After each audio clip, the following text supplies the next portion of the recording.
buruk. Bagaimanakah cara berhikmah untuk mengajak kawan sama saudara Islam yang tidak mahu mengerjakan solat? Apakah hukumnya jika kita membiarkan saja kawan kita Islam yang enggan bersolat? Baik. Kalau kita ni 2 orang saja dengan dia, jadi fardu ain. Kalau ramai orang lain pun boleh nasihat juga, kita boleh jadi fardu kifayah. Jadi kalau tidak ada seorang pun dalam mukim bangku peradun ni yang menyampaikan maknanya pesanan supaya bersolat, maka semua orang dalam bangku peradun ni berdosa belaka. Nah, jadi kita pakat laksana tugas. Nah, tolonglah dakwah. Nah, tapi ada orang kata gini, kalau kita ada dosa, tak sempurna, kita tak dakwah orang. Tu jangan pakai tu, karut, sesat lagi menyesatkan. Banyak ayat gini. Kita kena perfect dulu, kita kena sempurna dulu, kita kena bersih dulu, kena molek dulu, baru boleh kita ajak orang. Itu karut, ajaran sesat.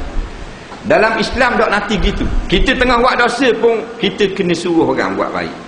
Imam Ghazali kata, orang yang tengah berzina, orang puan duduk bawah, orang lelaki duduk atas. Faham ni? Tengah berzina ni. Bukan sudah dah. Tengah berzina, Tok Imam.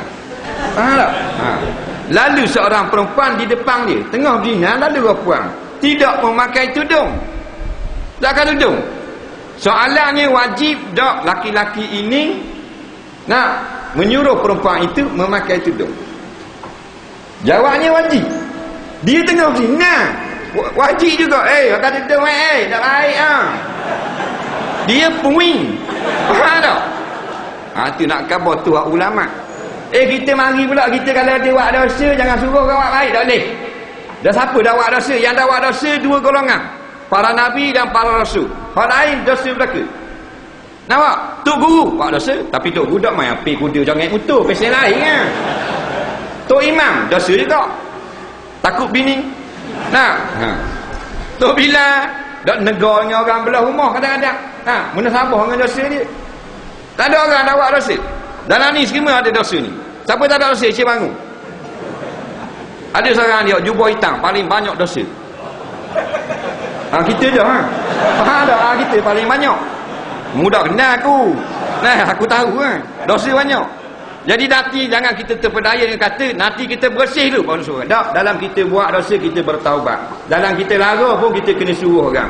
Jadi kalau boleh ambillah satu orang yang kita kira dia ni jahil, yang kena jauh daripada Allah, kita berjuang agar dia ni dekat kepada Allah. Kecik makan ke, buat baik ke, begitu begini. Kadang-kadang kalau kita buat baik, orang ikut kita. Lepas tu kalau kita tengok kita pukul 3 pagi duduk dengar bawah tepi patah lagi minta maaf. Pukul 4 pagi duduk cambang dengan set-set kereta, set motor minta maaf. Pasal kita nak mendekati dia. Kita dulu tengok cara tutup guru kita ni, dia nunggu duduk surau, nunggu orang mari. Nak mari ngaji sini. Tak mari jahil lamun sampai mati. Jadi kita tengok konsep sekarang tak boleh buat gitu dah. Gitulah. Tapi kita kena keluar pergi cari orang jahil. Betul. Kalau kita tak pergi khabar ke dia, tunggu dia mari, memang dia tak mari. Dan bila tak mari dia jahil dah. Bila jahil dia rosak dah. Bila dia rosak, dia akan merosak juga keturunan kita kat dia. Dia masyarakat kita juga. Jadi kita kena pergi kat dia. Lepas tu kita pukul 4 pagi ada pergi bawah jambatan Duyung. Pukul 3 pagi ada pergi duduk sembang dengan jeti merang. Dengan set-set main motor.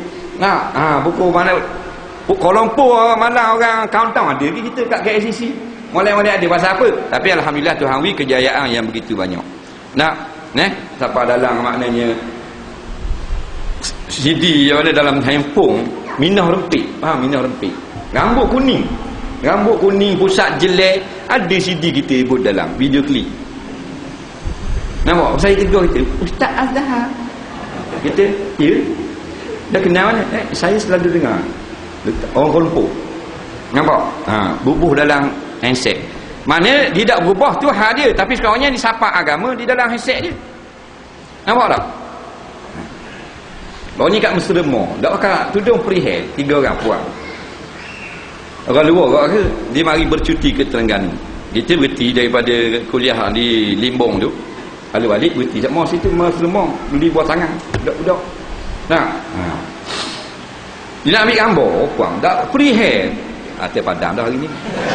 Boleh nak ambil gambar. Nak ambil gambar. Boleh lah.